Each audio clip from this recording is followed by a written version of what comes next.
국민의당 국회의원 안철수입니다.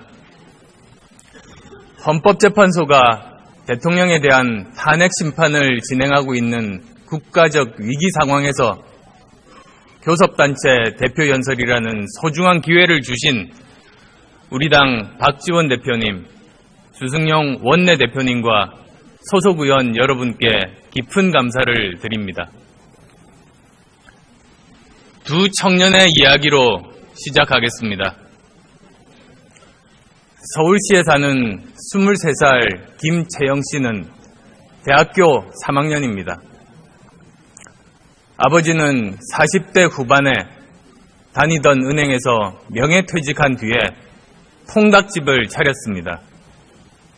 하지만 열심히 하면 자식 대학 보내고 노후 준비도 할 수 있을 것이라는 희망은 곧 깨졌습니다. 은행 이자와 비용을 제하고 나면 한 달에 손에 쥘 수 있는 돈은 200만 원이 되지 않습니다. 아이 학비는 고사하고 생활을 유지하기도 빠듯한 수준입니다. 아버지를 돕던 어머니는 이제 식당 일을 나갑니다. 한 달에 80만 원 정도 법니다. 은행 부지점장으로 중산층이라는 자부심을 가지고 살아왔던 가족입니다. 하지만 순식간에 하루하루의 생계를 걱정하는 신세가 됐습니다. 채영 씨도 3학기째 휴학 중입니다. 낮에는 학비 마련하느라 알바하고 밤에는 새벽 1시까지 가게 일을 돕습니다. 설상가상으로 최근에는 AI 때문에 매출이 40% 이상 줄어들어 빚이 계속 늘고 있습니다. 온 가족이 일을 하는데도 채영 씨 가족은 곧 집을 팔고 서울을 떠나야 합니다. 은행 이자를 감당하며 생활을 계속하기 어렵기 때문입니다. 여기 다른 22살의 청년이 있습니다. 어린 나이부터 반칙과 특권을 누렸습니다. 이 아이에게 공정한 규칙을 적용하려고 했던 사람들은 권력의 박해를 받았습니다. 심지어 가장 공정해야 할 교육계마저 부정입학과 성적 조작이라는 불법을 저질렀습니다. 대학 총장부터 학장, 교수까지 줄줄이 부정에 연루됐습니다. 대통령, 청와대, 고위 관료뿐만 아니라 재벌까지 사익을 위해서 총동원됐습니다. 최순실의 딸 정유라 씨의 얘기입니다. 국민들은 짓밟힌 공정의 가치 앞에서 분노했습니다. 빼기, 실력을 짓밟는 사회에 분노했습니다. 비폭력 시민혁명은 국민을 영원히 속이려고 했던 부패 집단의 사슬을 백일하에 드러냈습니다. 국민의 일부를 처음부터 끝까지 속일 수는 있습니다. 또한 국민의 전체를 일시적으로 속일 수도 있습니다. 그러나 국민 전체를 끝까지 속이는 것은 불가능합니다. 국민들의 한결같은 요구는 공정한 나라를 만들라는 겁니다. 우리 사회 모든 분야에서 부패 기득권 세력이 쌓아올린 불공정의 거대한 탑을 무너뜨리고 대한민국을 함께 살아갈 수 있는 공정한 나라로 바꾸라는 겁니다. 블랙리스트 사건은 민주주의를 뿌리채 뒤흔든 매우 중대한 사건입니다. 인간의 존엄을 짓밟고 헌법 가치를 파괴했습니다. 자유의 소중함을 새삼 일깨웠습니다. 민주주의는 생각이 다른 사람들과 함께 살아가는 것입니다. 누구나 불이익에 대한 우려 없이 자신의 생각을 말할 수 있다면 그 사회는 자유사회입니다. 그렇지만 두려움 때문에 그렇게 하지 못하는 사회라면 그 사회는 공포사회입니다. 우리 모두는 자유를 위협하는 권력에 맞서 싸울 의무를 가지고 있습니다. 공정과 자유의 가치를 지속 가능하게 하는 것이 책임입니다. 책임지지 않는 정치는 부패합니다. 책임지지 않는 정치는 만악의 근원입니다. 이 엄청난 국가범죄에도 불구하고 제대로 반성하거나 책임지는 사람이 없습니다. 나라가 이 지경이 됐는데도 대통령은 물론이며 단 한 명의 강요도 책임지는 사람이 없습니다. 이익은 사유화하고 손실은 사회화하는 나라를 더 이상 이대로 방치할 수 없습니다. 어려울 때일수록 기본으로 돌아가야 합니다. 무너진 공정, 자유, 책임의 가치를 다시 바로 세워야 합니다. 나라 곳곳에 공정, 자유, 책임의 가치가 뿌리 내리도록 해야 합니다. 그래야 구체제를 청산할 수 있고 미래로 나아갈 수 있습니다. 우리는 5대 절벽의 낭떠러지 앞에 서 있습니다. 먼저 수출 절벽입니다. 58년 만에 처음으로 2년 연속 수출이 감소했습니다. 세계적인 경기 침체, 보호무역 추세와 맞물리면서 올해도 낙관할 수 없습니다. 다음으로 내수절벽입니다. 작년 말로 가계부채는 1,300조 원을 돌파했습니다. GDP 대비 OECD 국가 최고 수준입니다.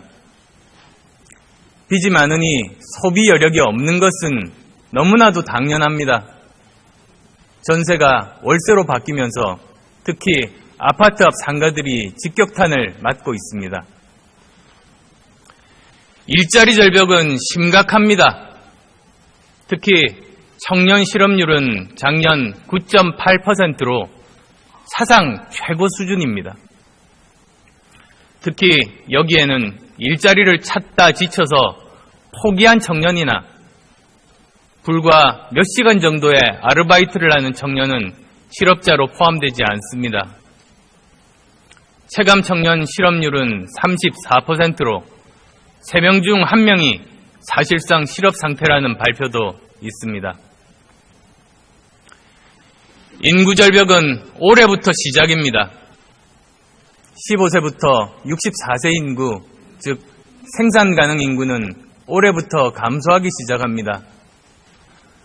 생산 가능 인구는 가장 활동적이며 가장 많은 보수를 받고 가장 많은 소비를 하는 경제활동의 주체입니다. 일본의 경우에 생산 가능 인구 감소와 더불어서 주요 경제 지표들이 감소로 돌아서면서 20년 장기 불황이 이어졌습니다. 우리도 올해부터 경제의 주축이 되는 사람 수가 줄어드는 겁니다. 외교 절벽도 우리 앞에 놓여 있습니다. 트럼프 대통령 취임과 함께 우리나라는 미, 중, 일, 러의 4대 강국 간 급변하는 역학관계의 한가운데 놓여 있게 됩니다. 역사상 우리를 둘러싼 강대국들 간의 역학관계가 바뀔 때 한반도에는 항상 위기가 찾아왔습니다. 안보 위협과 동시에 보호무역주의로 인한 경제적인 위협에 대해서 동시에 대비해야만 합니다. 이러한 5대 절벽이라는 낭떠러지에 서 있는 가운데 4차 산업혁명이라는 거대한 변화의 물결이 닥치고 있습니다. 영화 인터스텔라를 보면 물로 뒤덮인 행성이 나옵니다. 무릎 정도 얕은 물이 잔잔하고 평화롭게 느껴집니다. 그러나 뒤를 돌아보니 에베레스트 산만큼 거대한 파도가 서서히 다가서고 있습니다. 지금 우리가 처해 있는 상황을 상징적으로 보여주는 장면이 아닌가 합니다. 우리는 이러한 5대 절벽과 4차 산업혁명의 거대한 물결을 동시에 헤치고 나가야만 하는 절체절명의 상황에 처해 있습니다. 우리가 이렇게 어려운 상황에 처하게 된 것의 가장 큰 책임은 정치에 있습니다. 집중화되고 패권화된 권력에 그 책임이 있습니다. 국가적인 위기 상황 앞에서 지금부터라도 정치가 이 문제들을 풀어가야 합니다. 존경하는 국민 여러분, 선배 동료 의원 여러분, 2월 국회는 국민께서 만들어주신 개혁의 골든타임입니다. 원인도 알고 해결책도 있지만 기득권 세력의 방해로 처리하지 못했던 개혁 법안들이 있습니다. 지금이 그런 개혁 법안들을 해결할 최적기입니다. 180명의 의원들만 뜻을 모은다면 통과시키지 못할 법은 없습니다. 지금 해야 합니다. 대선 후로 미루면 늦습니다. 그때는 또 새로운 기득권이 개혁 법안을 반대하고 나설 겁니다. 부모가 아이들에게 하는 이야기가 있습니다. 오늘 할 일을 내일로 미루지 말라는 겁니다. 지금 국민께서 국회에 요구하십니다. 오늘 할 수 있는 개혁을 내일로 미루지 말라는 겁니다. 국민들은 지금 당장 행동으로 개혁하자는 세력과 나중에 하자는 세력이 누구인지 알게 될 것입니다. 누가 개혁 세력인지, 누가 수구 세력인지 기억할 겁니다. 선배 동료 의원 여러분께 간곡하게 호소드립니다. 2월 국회를 개혁국회로 만듭시다. 검찰개혁으로 고위공직자 비리수사처 설치 법안, 경제개혁으로 상법과 공정거래법 개정안, 4차 산업혁명 관련 법안, 정치개혁으로 18세 선거권 부여와 대통령 선거 결선 투표제 도입 등 주요 개혁 법안을 통과시킵시다. 강력한 개혁의 예고편으로 국민께 희망을 선물합시다. 대선 결선 투표제는 다음에 3가지 점에서 필요합니다. 먼저 다음 대통령은 수많은 개혁 과제를 해결해야 합니다. 결선 투표를 거쳐서 과반 이상의 국민의 선택을 받아야 안정적으로 개혁을 추진할 수 있습니다. 또한 다음 대선은 60일 이내에 치러져야 하기 때문에 사상 최악의 네거티브 선거가 될 거라는 우려가 많습니다. 결선 투표가 도입되면 네거티브 선거로 2등 내에 들 수는 있어도 적을 많이 만들어서 1등은 하기 힘들게 됩니다. 따라서 네거티브 선거를 최소화할 수 있습니다. 그 밖에도 연대 시나리오는 사라지고 정책 선거에 집중할 수 있습니다. 모든 정당이 완주하면서 자신의 정책으로 유권자의 평가를 받게 됩니다.